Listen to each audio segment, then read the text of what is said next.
Good morning from Glasgow on this very, very beautiful Thursday morning of January, and you can see the sun just coming over that building there. It peaked over on the east and on the left of the building, and now it's kind of, as it rises, it will make rays again. And so I was having a lovely time dancing in the sunshine. When I arrived this morning, it was the lights were still on in the buildings, and so there were like little stars on the water, and the clouds had this most amazing fluorescent pink, and it was just really magnificent. The sky is so changeable, and I never really paid attention to it much before because I wasn't spending so much time with it. We forget about the nature in the city. So I had quite a intense, I guess you could say, dance this morning. A friend of mine from the States emailed me two absolute tragedies that happened this week in her life. Her cousin lost her baby on Monday, and the following day a friend and former co-worker was killed in a car accident. And she said, could you please send some good dancing energy to the families and to the individuals involved in that. And so I was reflecting on that this morning and last night since I received it, and it's such a difficult thing. Both events completely senseless. There's no warning and no sense that anything like that could ever happen in life, and yet they do. And it is not uncommon, unfortunately, and we are left in the shadow of that, feeling very powerless, I believe, and questioning what we could have done to make that circumstance different. And I was thinking a lot on the woman who's lost her baby, and I say very specifically lost because I think that is more appropriate than this idea of miscarriage. I think is a horrible term because it infers that the woman has done something wrong. It actually, the first instance of it in the dictionary is miscarriage of justice, as if there is something she has done wrongly. And sure enough, we have witnessed or know of enough women who do quote unquote all the wrong things within the context of their pregnancy and still go to full term. And we know, and I know, I've known quite a few women who do all the right things, quote unquote. They eat healthily, do take care of their bodies, have regular checkups, and for an inexplicable reason their babies are lost. And it's a very difficult situation because motherhood is something that is held in such high esteem and yet has a very low threshold of support in the world, especially in today's day and age. So when things like that happen, there is no structure for us to understand how to be in that situation and to understand. I cannot even pretend to understand what that mother, and I call her a mother even though she may not have any other children because she has gone through that process, and I think that's important, has gone through. So then in the witnessing therein, what can be done, what is appropriate, is there all the sorts of questions, because I think the tragedy of it goes against what we believe is natural. You cultivate something, you grow it inside of your body, and it's this great big empty space there. And it's interesting because I posted on Twitter, I said, this is what I'm dancing for today, and I went to my Facebook, and immediately I got a lot of response from people, friends and whatnot, saying please extend my sympathy to the family for going through both of these tragedies. And I think that is quite an extraordinary thing, in that this support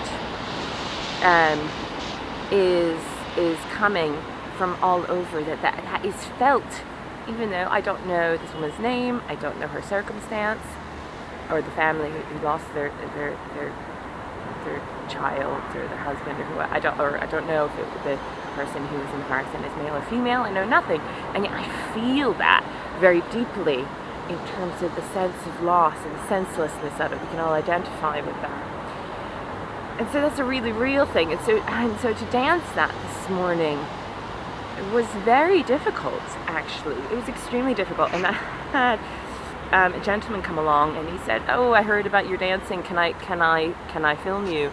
And I said, "Sure." He said, "Well, what's it all about?" And I said, "Well, actually, at the minute I was in the middle of doing this dance for this woman who has lost her child, and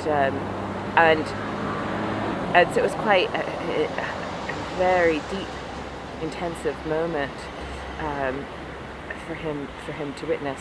And there's so much light and shade and what. None of my dances are the same. They're different every single day. I can't. If you want me to repeat it, it's not possible. And it was very difficult for me to dance that, because I can feel the suffering. I can empathize with the suffering.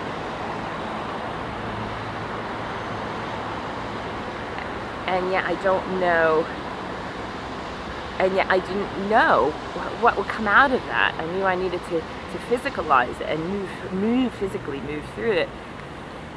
And I found myself in a very still place, and quite extraordinarily, yet again, birds.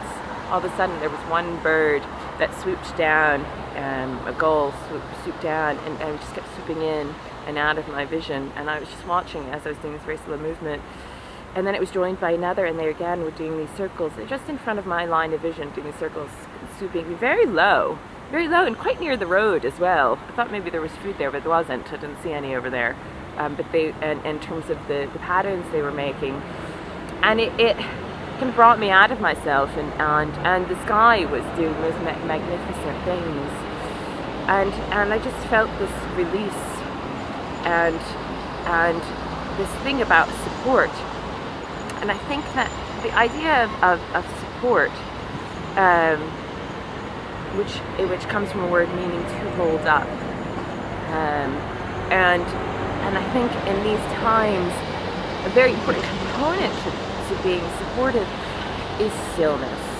And really, there's no silver bullet. There's no one answer in terms of what this woman needs, or the family that lost their child in the car accident. There is no silver bullet, but I think that there is a sense of just needing to be with that moment,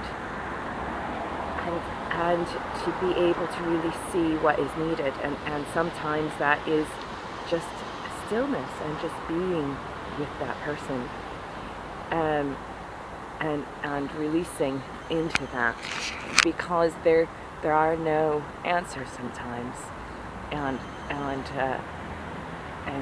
life does move on, and so how then do you find that center in yourself? And I was thinking too, in a way, a woman who's lost a child almost becomes like that baby herself, because she is immediately strong and vulnerable, like I was speaking about yesterday. She's gone through this exceptionally difficult process of having her body stretched and pulled into every which direction, and emotionally as well. And then it's like a newborn feeling completely vulnerable in the world. And so maybe there's a sense of a sensitivity of that variety and care of that individual. And I do wish that we as a society and as cultures had better coping mechanisms for things like this and better support mechanisms like things like this, because when moments like that happen, they really knock you for six. So I danced this morning, and it was said a lot of love and peace and just holding. I think holding. And for a celebration of the individual lost in the car accident for who they were as well. So that was my dance for the day. So it's beautiful. It's a beautiful day. I leave you with the reminder that the word miracle comes from the word meaning to smile. So you can be a miracle in someone's life today by just giving them a smile. No expectation. Give for the sake of giving and that love and energy. So have a really good day, and I'll see you back here tomorrow. Thanks. Bye.